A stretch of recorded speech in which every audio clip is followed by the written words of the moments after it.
Standard 6 Subject Geography Lesson 1 The Earth and the Graticule. Let us draw circle and assume it is the Earth. Label its center as X. Draw a diameter passing through the center X and label it as V1 and V2. Now, draw a dotted circle joining V1 and V2. Now, let us draw an angle of 20 degree on both the sides of the center X in the upper portion of the circle. Let us label them as K1 and K2.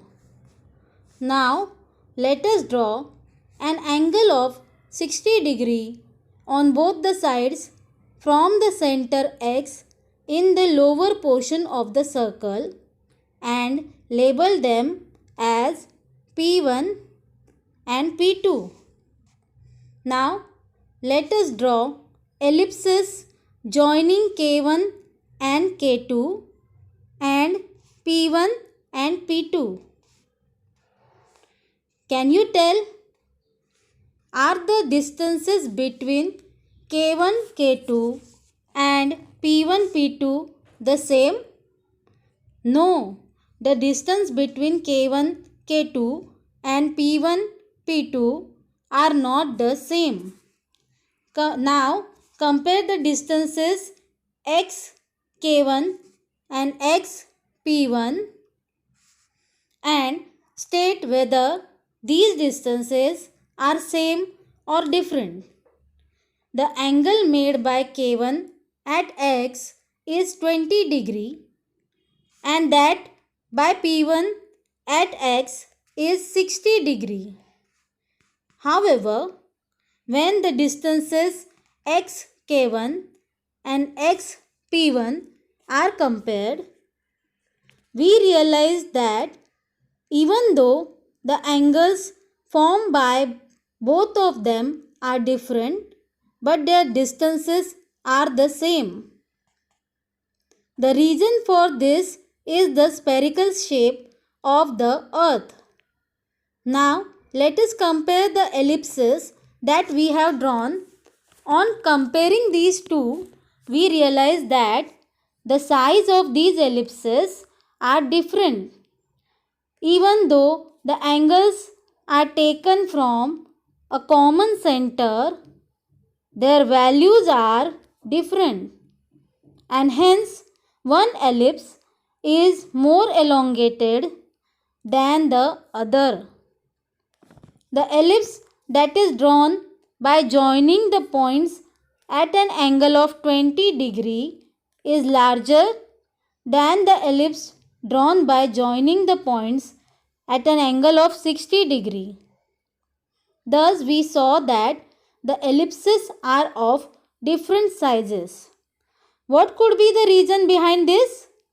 Correct. The reason for this is the round shape of the circle. Parallels of latitude. These circles that are formed with the help of angular distance measured from the center of the earth and a parallel to each other are called as parallels of latitudes. Now let us do an experiment to see how these parallels can be drawn on the earth. Take a ball, a scale and some pencils. Hold the scale in a vertical position and then fix the pencils on it at different heights. Let us keep the ball at one place. Now, keep the pencils touching the surface of the ball in such a way that when the ball rotates, lines will be drawn on it. When the ball completes one circle around itself, these lines also will complete one circle. In this way, many circles can be drawn on the surface of the ball. Note that Although these lines are seen in an elliptical form in this diagram, they are circular on the globe. These imaginary horizontal circles on the surface of the earth are called as parallels. The largest parallel is known as the equator. Since the parallels are measured using angular distance, their values are expressed in degrees. These values or degrees of the parallels are measured in the form of angular distance from the equator. Look at this diagram. Here, the angle of the parallels are measured from the equatorial plane. Thus, the equator is considered as 0-degree parallel. The value of parallels goes on increasing from the equator towards north and south direction. The equator divides the earth into two equal parts. The northern part is called as the northern hemisphere, that is, the part of the earth that extends from the equator to the north pole, and southern part is called southern hemisphere, which means part of the earth that extends from equator to the south pole. The equator is the largest parallel and also a great circle. The size of parallels goes on decreasing towards north and south of the equator. They are in the form of points at the north and south ends of the earth.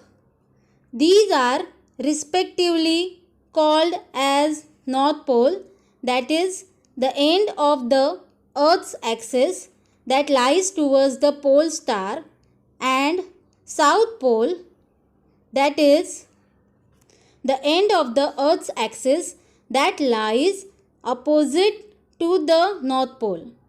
While indicating the value of the parallels, it is necessary to mention the hemisphere in which they are located, that is the northern or southern hemisphere.